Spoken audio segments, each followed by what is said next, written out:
नमस्कार। आज हम जरा नजर डालेंगे अंतर्राष्ट्रीय पटल पर कि क्या कुछ चल रहा है, कौन आ रहा है, कौन जा रहा है। हाँ, मतलब काफी हलचल रही है हाल फिलहाल में। बिल्कुल। हमारे पास ये अंतर्राष्ट्रीय व्यक्ति करंट अफेयर्स पीडीएफ से कुछ पॉइंट्स हैं। दुनिया भर की जो जानी मानी हस्तियां हैं उनसे जुड़े अपडेट्स हैं इसमें। हाँ, जैसे नई नियुक्तियां हुई, कुछ इस्तीफे भी हुए, और कुछ चुनाव। दिलचस्प किस्से भी हैं। कोई रिकॉर्ड बना रहा है और कुछ दुखद खबरें भी। तो आज कोशिश यही रहेगी कि इन सब बदलावों में से कुछ खास बातें निकालें, समझे कि दुनिया में क्या चल रहा है और क्यों ये हमारे लिए जानना जरूरी हो सकता है। बिल्कुल, क्योंकि ये सब चीजें कहीं ना कहीं हम सबको प्रभावित करती हैं। और सच कहूं तो लिस्ट देखकर थोड़ी हैरानी भी हुई। इतने सारे बदलाव। हाँ, वो भी कम समय में। जैसे वो 102 साल के बुजुर्ग माउंट फूजी चढ़ गए। अरे हाँ, वो तो कमाल था। और दूसरी तरफ फ्रांस में। हाँ, 2 साल से कम में 5 प्रधानमंत्री। हाँ, वो तो मतलब सोचने वाली बात है। चलिए इसी पर थोड़ा और गौर करते हैं। एशिया से शुरू करें। हाँ, ठीक रहेगा। एशिया में काफी कुछ हुआ है। हाँ, नेपाल की बात करते हैं पहले। वहां प्रधानमंत्री केपी शर्मा ओली, उन्हें इस्तीफा देना पड़ा 9 सितंबर 2025 को। हाँ, और वजह बताई गई वो सोशल मीडिया पर जो हिंसा भड़की थी। हाँ, और विरोध प्रदर्शन हुए थे, उसमें करीब 19 लोगों की जान भी चली गई थी, ऐसा सुनने में आया। ये काफी गंभीर बात है। ये दिखाता है कि वहाँ राजनीतिक हालात कितने अस्थिर हैं। बिल्कुल। वैसे इससे कुछ महीने पहले दिसंबर 2024 में डॉक्टर शंकर प्रसाद शर्मा को भारत में नेपाल का राजदूत फिर से नियुक्त किया गया था। हाँ, वो नियुक्ति भी अहम थी भारत नेपाल रिश्तों के लिहाज से। जरूर। अब पड़ोसी श्रीलंका को देखें, वहां भी सत्ता में बड़े फेरबदल हुए। हाँ, वहां भी तेजी से चीजें बदली। डॉक्टर हरिनी अमरा सूर्या वो देश की 16वीं प्रधानमंत्री बनी 24 सितंबर 2024 को। और उनसे ठीक एक दिन पहले ही, हाँ, एक दिन पहले 23 सितंबर को अनुराग कुमारा दिसानायके ने 9वें कार्यकारी राष्ट्रपति के तौर पर शपथ ली। तो मतलब एक के बाद एक नया राष्ट्रपति और नया प्रधानमंत्री। ये श्रीलंका के लिए शायद एक नई शुरुआत हो, खासकर जो पिछले कुछ समय से वहां आर्थिक और राजनीतिक संकट चल रहा था। हाँ, उम्मीद तो यही की जा सकती है। अच्छा, इसी तरह प्रशांत क्षेत्र में भी एक बदलाव हुआ, वानुआतू में। वानुआतू, हाँ बताइए। वहां 11 फरवरी 2025 को जोथम नपत नए प्रधानमंत्री चुने गए। अच्छा, ये छोटे देश जरूर हैं, पर इनकी अपनी जगह है रीजनल पॉलिटिक्स में। बिल्कुल। अब जरा जापान चलते हैं। शिगेरू इशिबा अक्टूबर 2024 में ही तो प्रधानमंत्री बने थे। हाँ, ज्यादा समय नहीं हुआ था। और अब 7 सितंबर 2025 को उन्होंने इस्तीफे की घोषणा कर दी, मतलब साल भर भी नहीं। हाँ, और वजह बताई कि जुलाई के संसदीय चुनाव में जो पार्टी हारी उसकी जिम्मेदारी वो ले रहे हैं। बहुत ही छोटा कार्यकाल रहा ये तो। हाँ, जापान जैसे देश के लिए तो ये वाकई छोटा कार्यकाल है। आमतौर पर वहां प्रधानमंत्री टिकते हैं। शायद पार्टी के अंदर कुछ या जनता में समर्थन कम हो गया होगा। हो सकता है। वैसे जापान में सिर्फ राजनीति में नहीं, कॉर्पोरेट वर्ल्ड में भी एक बड़ी खबर थी। सोनी ग्रुप। सोनी? हाँ, क्या हुआ? उन्होंने 1 अप्रैल 2025 को हिरोकी टोटोकी को अपना नया सीईओ बनाया। अच्छा, टेक्नोलॉजी की दुनिया में भी बदलाव। बिल्कुल। अब थाईलैंड की बात करें, वहां भी कुछ अदालत का चक्कर था शायद। हाँ, वहां प्रधानमंत्री पाथोंगथान शिनावात्रा को अदालत के आदेश से हटना पड़ा। और फिर अनुथिन चारनवीराकुल ने 7 सितंबर 2025 को नए प्रधानमंत्री के रूप में पद संभाला। तो ये दिखाता है कि थाईलैंड में कोर्ट का कितना दखल है राजनीति में। हाँ, न्यायपालिका काफी सक्रिय है वहां। अच्छा, सिंगापुर में भी नेतृत्व बदला। सिंगापुर में? वहां तो सब कुछ काफी प्लान्ड होता है। हाँ, वैसा ही हुआ। लॉरेंस वोंग ने 23 मई 2025 को प्रधानमंत्री पद की शपथ ली। ये एक तरह से तय ही था। ये सिंगापुर की राजनीतिक स्थिरता दिखाता है, जो थाईलैंड या नेपाल की हालिया अस्थिरता से बिल्कुल अलग है। बिल्कुल सही। अच्छा, दक्षिण कोरिया का जिक्र करें। एंग यू बेक, उन्हें 5 जुलाई 2024 को नया रक्षा मंत्री बनाया गया। हाँ, और कोरियाई प्रायद्वीप की जो स्थिति है उसे देखते हुए ये एक अहम नियुक्ति है। बिल्कुल। और एक और बात, इंडोनेशिया के राष्ट्रपति प्रबोवो सुबियांतो, हाँ, वो 26 जनवरी 2025 को भारत के गणतंत्र दिवस समारोह में मुख्य अतिथि थे। अच्छा, ये तो भारत और इंडोनेशिया के बीच बढ़ते रिश्तों का संकेत है। हाँ, खासकर इंडो पैसिफिक क्षेत्र में। तो कुल मिला के एशिया में देखिए कितनी विविधता है। कहीं स्थिरता, कहीं उथल-पुथल, कहीं नया नेतृत्व उभर रहा है। सही कहा। अब जरा यूरोप और अमेरिका की तरफ चलें। फ्रांस की बात तो हमने की ही थी। हाँ, वो 5 प्रधानमंत्री वाली बात। सेबास्टियन लिकोर्नू 9 सितंबर 2025 को नए प्रधानमंत्री बने। 2 साल से कम समय में 5वें। ये तो मतलब राष्ट्रपति मैक्रोन के लिए बड़ी चुनौती है ये। हाँ, लगता तो है। बार बार प्रधानमंत्री बदलना दिखाता है कि सरकार चलाना कितना मुश्किल हो रहा है उनके लिए। शायद संसद में बहुमत की कमी हो या पार्टी के अंदर ही खींचतान चल रही हो। जो भी हो, इसका असर तो फ्रांस की नीतियों पर और शायद ईयू में उसके रोल पर भी पड़ेगा। बिल्कुल पड़ सकता है। अच्छा, इसी बीच अफ्रीका में गैबोन में भी एक शपथ ग्रहण हुआ। गैबोन? कौन? ब्राइस क्लोटियर ओलीगुई नुंगवेमा। उन्होंने 3 मई 2025 को राष्ट्रपति पद की शपथ ली। अच्छा, ये भी एक महत्वपूर्ण डेवलपमेंट है उस रीजन के लिए। हाँ, और यूरोप में एक और देश लिथुआनिया, वहां प्रधानमंत्री गिंटोटास पालुकास को इस्तीफा देना पड़ा। क्यों? क्या हुआ वहां? उन पर भ्रष्टाचार के आरोप लगे थे और जनता का भी काफी दबाव था। तो उनकी जगह 20 अगस्त 2025 को संसद ने इंगा रागिनीने को नए प्रधानमंत्री चुना। तो ये दिखाता है कि यूरोप में पब्लिक ओपिनियन और ट्रांसपेरेंसी की मांग कितनी मजबूत है। बिल्कुल, लेकिन दूसरी तरफ बेलारूस भी है। हाँ, वहां क्या हुआ? वहां अलेक्जेंडर लुकाशेंको ने 25 मार्च 2025 को लगातार 7वें कार्यकाल के लिए राष्ट्रपति पद की शपथ ली। 7वां कार्यकाल? हाँ, और उनका इतने लंबे समय तक सत्ता में रहना यूरोप में काफी विवादित भी रहा है। खासकर उन पर जो लोकतंत्र समर्थक आंदोलनों को दबाने के आरोप लगते हैं। बिल्कुल, उनका ये 7वां कार्यकाल भी इस क्षेत्र की राजनीति को प्रभावित करता रहेगा। यूक्रेन पर भी नजर डालनी जरूरी है। युद्ध के बीच वहां क्या चल रहा है? हाँ, यूक्रेन में एक अहम नियुक्ति हुई यूलिया स्विरिडेंको। उन्हें 17 जुलाई 2025 को देश की नई प्रधानमंत्री बनाया गया। अच्छा, और वो डेनिश महल की जगह लेंगे? हाँ, और खास बात यह है कि वो यूक्रेन के इतिहास में प्रधानमंत्री बनने वाली सिर्फ दूसरी महिला है।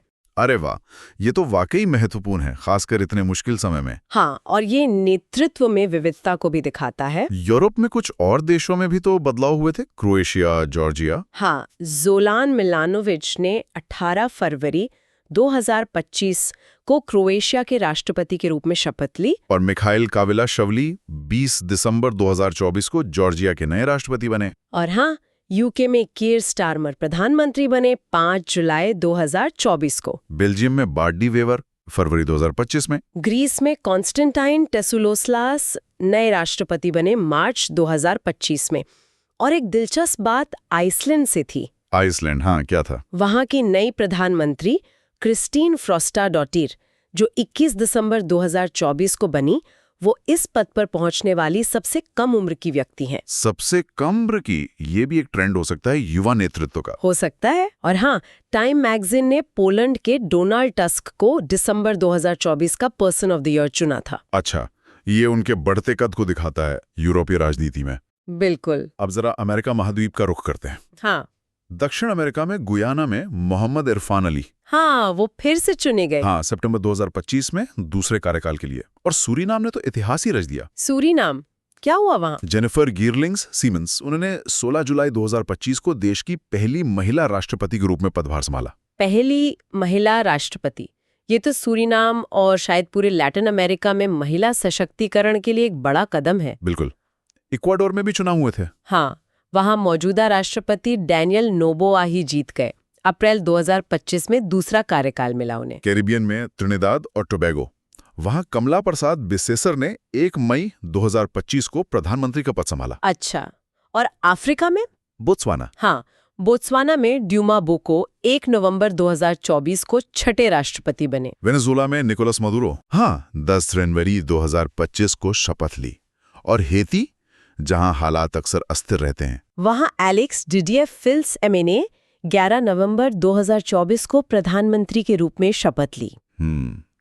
चलिए अब राजनीतिक नेताओं से थोड़ा हटकर कुछ और नियुक्तियों और उपलब्धियों पर आते हैं, खासकर जहां भारतीय मूल के लोग शामिल हैं। हाँ, इसमें भी कुछ अहम नाम हैं।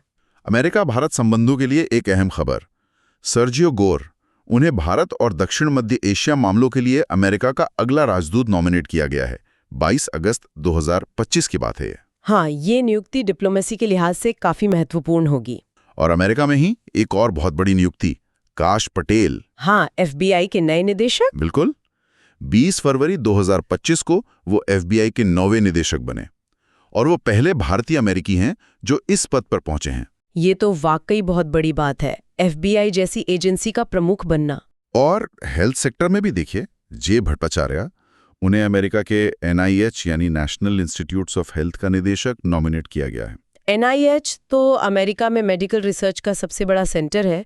ये भी बहुत अहम पद है। और एक और नाम, श्रीनिवास मुक्कामला। हाँ, AMA के अध्यक्ष। अमेरिकन मेडिकल एसोसिएशन 10 जून 2025 को अध्यक्ष बने और वो पहले भारतीय मूल के और पहले दक्षिण एशियाई डॉक्टर हैं इस पद पर। ये सारी नियुक्तियां FBI, NIH, AMA ये दिखाती हैं कि भारतीय मूल के प्रोफेशनल्स अमेरिका में कितने अहम पदों पर पहुंच रहे हैं और नीति निर्माण में योगदान दे रहे हैं। सही बात है। इसी तरह कनाडा में अनीता आनंद, हाँ, वो विदेश मंत्री बनी 13 मई 2025 को। वो पहले भी कनाडा सरकार में अहम पदों पर रह चुकी हैं। और भारत में वैशाली निगम सिन्हा, उन्हें UNGCI का अध्यक्ष चुना गया है। United Nations global compact network India 2025-27 के कार्यकाल के लिए। UNGCNI संयुक्त राष्ट्र का एक मंच है जो कंपनियों को सस्टेनेबल प्रैक्टिस अपनाने के लिए प्रोत्साहित करता है। तो सिन्हा का चुना जाना भारत में सस्टेनेबल बिजनेस के लिए अच्छा संकेत है। अब कुछ महिला नेताओं की अंतर्राष्ट्रीय उपलब्धियों की बात करते हैं। ये भी काफी प्रेरणादायक हैं। जर्मनी की एनालेना बेरबॉक, हाँ, उन्हें UN जनरल असेंबली का अध्यक्ष चुना गया है। 80वें सत्र की अध्यक्ष 2 जून 2025 को। ये बहुत ही प्रतिष्ठित पद है। बिल्कुल। और टूरिज्म के क्षेत्र में भी एक ऐतिहासिक नियुक्ति हुई, UAE की शेखा अल नवाइस। अच्छा, क्या बनी वो? उन्हें UNWTO यानी वर्ल्ड टूरिज्म ऑर्गेनाइजेशन की अगली महासचिव नियुक्त किया गया है मई 2025 में। और वो पहली महिला होंगी इस पद पर। पहली महिला? ये तो बड़ी बात है। विज्ञान में भी एक पहली है, UK की मिशेल डॉगर्टी। हाँ, रॉयल एस्ट्रोनॉमर। जुलाई 2025 में वो प्रतिष्ठित रॉयल एस्ट्रोनॉमर का खिताब पाने वाली पहली महिला बनी। हाँ, कॉमनवेल्थ में क्या हुआ? घाना की शर्ली एयोकोर बॉचवे, उन्होंने 1 अप्रैल 2025 को 7वें महासचिव का पद संभाला और वो भी इस पद पर आने वाली पहली महिला हैं। वाह। और खेल जगत में भी तो एक बड़ी खबर थी, IOC से जुड़ी हुई। हाँ, अंतर्राष्ट्रीय ओलंपिक समिति, जिम्बाब्वे की पूर्व तैराक कर्स्टी कोवेंट्री, उन्हें अध्यक्ष चुना गया है। हाँ, 23 जून 2025 को। और वो IOC की अध्यक्ष बनने वाली पहली अफ्रीकी और पहली महिला हैं। पहली अफ्रीकी और पहली महिला, ये तो डबल धमाका है। बिल्कुल। ये सारी नियुक्तियां UNGA, UNWTO, royal astronomer, Commonwealth, IOC ये सब दिखाती हैं कि वैश्विक मंच पर महिलाओं का प्रतिनिधित्व बढ़ रहा है। हाँ। लैंगिक समानता की दिशा में अच्छे कदम है ये। हाँ। हालांकि सफर अभी लंबा है शायद। हाँ, वो तो है। कुछ और अंतर्राष्ट्रीय संगठनों में भी बदलाव हुए। AIIB, हाँ, Asian infrastructure investment bank ZOGI को अगला अध्यक्ष चुना गया। उनका कार्यकाल जनवरी 2026 से शुरू होगा। अच्छा, ये बैंक भी एशिया में इंफ्रास्ट्रक्चर फाइनेंसिंग के लिए काफी अहम है। बिल्कुल। क्रिकेट में पाकिस्तान के मोहसिन नकवी ने एशियाई क्रिकेट परिषद ACC के अध्यक्ष का पद संभाला अप्रैल 2025 में। और मिडिल ईस्ट में इजराइल डिफेंस फोर्सेस IDF के कमांडर, हाँ, इयाल जमीर, उन्होंने 5 मार्च 2025 को 24वें कमांडर का पद संभाला। ये भी उस क्षेत्र के लिहाज से अहम पद है। अब जरा कुछ हटकर उपलब्धियों की बात करें। वो जापान वाले 102 साल के बुजुर्ग कोकिची अकुजावा, हाँ, कमाल कर दिया उन्होंने। सितंबर 2025 में माउंट फूजी पर चढ़ाई पूरी की और सबसे उम्रदराज व्यक्ति बन गए ऐसा करने वाले। गिनीज वर्ल्ड रिकॉर्ड भी बन गया 102 साल की उम्र में। ये तो वाकई मतलब अविश्वसनीय है। दिखाता है कि उम्र बस एक नंबर है। सही में। अच्छा, ब्यूटी पेजेंट्स में भी कुछ खास रहा। मिसेस वर्ल्ड, हाँ, दक्षिण अफ्रीका की छेगो गिलेला, उन्होंने जनवरी 2025 में मिसेस वर्ल्ड का खिताब जीता और वो 40 साल में ये खिताब जीतने वाली पहली अश्वेत महिला हैं। 40 साल में पहली अश्वेत महिला, ये भी अहम बात है। बिल्कुल। अमेरिका में कैटलिन सैंड्रा नील, जो चेन्नई में जन्मी हैं, उन्होंने मिस इंडिया USA 2024 का खिताब जीता। और मिस यूनिवर्स 2024 वो बनी डेनमार्क की विक्टोरिया कियर थीलविग। अच्छा, चलिए अब जल्दी से मध्य पूर्व और अफ्रीका के कुछ और बदलाव देख लेते हैं जो शायद रह गए।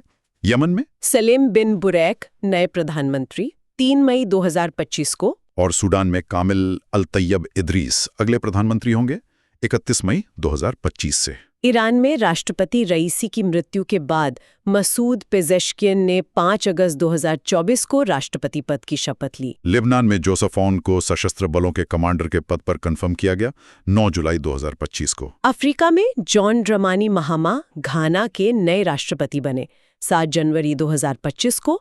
और दक्षिण अमेरिका में उरुग्वे, हाँ, यामांदू उर्सी 1 मार्च 2025 को 43वें राष्ट्रपति बने। प्रशांत में टोंगा के नए प्रधानमंत्री बने डॉक्टर आइजैक वलुअके फरवरी 2025 में। और उत्तरी अफ्रीका में चुनीजिया की प्रधानमंत्री बनी सारा ज़फ़रानी ज़ेनज़ी मार्च 2025 में। ठीक है, तो ये थे कुछ और राजनीतिक बदलाव। अब दुखद खबरों की ओर आते हैं। कुछ प्रभावशाली लोग हमें छोड़कर चले गए। हाँ, ये भी जरूरी है याद करना। ऑस्ट्रेलिया के पूर्व क्रिकेट कप्तान और कोच बॉब सिम्पसन, उनका 16 अगस्त 2025 को 89 साल की उम्र में निधन हो गया। और सऊदी अरब के प्रिंस अल वलीद, जिन्हें स्लीपिंग प्रिंस कहा जाता था, हाँ, उनका भी निधन हो गया 19 जुलाई 2025 को। सिर्फ 36 साल के थे। वो कई सालों से कोमा में थे। बहुत दुखद। नाइजीरिया के पूर्व राष्ट्रपति मुहम्मदू बुहारी का भी निधन हुआ 13 जुलाई 2025 को 82 वर्ष की आयु में। उन्होंने 2015 से 2023 तक नाइजीरिया का नेतृत्व किया था। हाँ, और नामीबिया के पहले राष्ट्रपति सैम नुजुमा, हाँ, जिन्होंने देश की आज़ादी में अहम भूमिका निभाई थी। उनका 8 फरवरी 2025 को 95 वर्ष की आयु में निधन हो गया। और एक बहुत बड़ी हस्ती पूर्व अमेरिकी राष्ट्रपति जिमी कार्टर, हाँ, नोबेल शांति पुरस्कार विजेता भी थे वो। उनका 29 दिसंबर 2024 को 100 साल की उम्र में निधन हो गया। 100 साल? हाँ, वो अमेरिका के 39वें राष्ट्रपति थे 1977 से 81 तक, लेकिन शायद उनकी असली पहचान उनके राष्ट्रपति पद के बाद के कामों से बनी। बिल्कुल, मानवाधिकार, लोकतंत्र, वैश्विक स्वास्थ्य, इन सब पर उन्होंने बहुत काम किया। कार्टर सेंटर की स्थापना की। हाँ, उनकी जो लंबी और सक्रिय सेवानिवृत्ति रही, वो अपने आप में एक मिसाल है। सही कहा। अच्छा, धार्मिक जगत में भी एक बड़ा डेवलपमेंट है। नए पोप चुने गए हैं। हाँ, रोमन कैथोलिक चर्च के कार्डिनल रॉबर्ट फ्रांसिस प्रेवोस्ट। उन्हें 13 मई 2025 को चुना गया और वो पोप लियो 14 के नाम से जाने जाएंगे। और खास बात यह है कि वो पोप बनने वाले पहले अमेरिकी होंगे। पहले अमेरिकी पोप, ये दिलचस्प है। हाँ, वैसे अभी पोप फ्रांसिस ही पद पर हैं, जो 2013 में चुने गए थे और पहले लैटिन अमेरिकन पोप हैं। तो ये जो कार्डिनल प्रेवोस्ट का चुनाव है, ये भविष्य के लिए है, जब भी अगला चुनाव होगा। अच्छा, ये स्पष्ट करना जरूरी था। हाँ, हमारे स्रोतों में ये जानकारी इसी तरह दी गई है। ठीक है, और अंत में 2 और नाम हैं। ग्वाटेमाला की नोबेल शांति पुरस्कार विजेता रिगोबर्टा मेंचू। हाँ, उन्हें गांधी मंडेला पुरस्कार 2020 दिया गया, शांति और मानवाधिकारों के लिए। और डॉक्टर जैकलीन डी आरोस ह्यूज, उन्होंने नवंबर 2024 में वर्ल्ड एग्रीक फोरम में महासचिव का पद संभाला है। तो कुल मिलाकर देखें तो पिछले कुछ समय में दुनिया भर में काफी कुछ बदला है।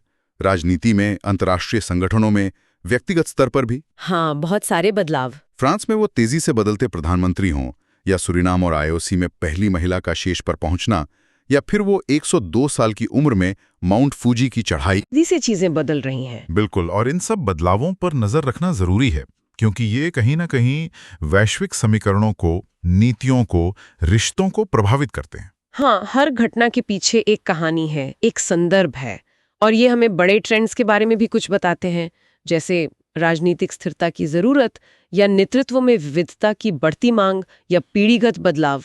तो इस सारी जानकारी का सार क्या निकालें? शायद यही कि वैश्विक नेतृत्व का मंच जो है वो हमेशा बदलता रहता है। हाँ, एक निरंतर चलने वाली प्रक्रिया है। कुछ भी स्थायी नहीं है यहाँ। बदलाव ही शायद एकमात्र स्थिर चीज है। बिल्कुल सही कहा। और ये हमें सोचने पर भी मजबूर करता है ना? कैसे? जैसे हमने इतने सारे नेतृत्व परिवर्तन देखे, कुछ देशों में तो बहुत जल्दी, तो क्या ये दुनिया में बढ़ती अनिश्चितता का संकेत है, या फिर ये नई सोच, नई ऊर्जा के लिए अवसर बन रहा है? ये एक अच्छा सवाल है। और जो हमने कही पहली बार वाली उपलब्धियां देखी, पहली महिला राष्ट्रपति, पहली अफ्रीकी आईओसी अध्यक्ष, सबसे कम उम्र की प्रधानमंत्री, क्या ये सिर्फ व्यक्तिगत जीत है, या ये भविष्य के नेतृत्व की एक झलक है, जहां प्रतिनिधित्व, विविधता, ये चीजें और ज्यादा मायने रखेंगी?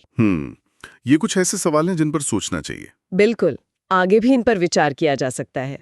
नमस्कार, आज हम पर्यावरण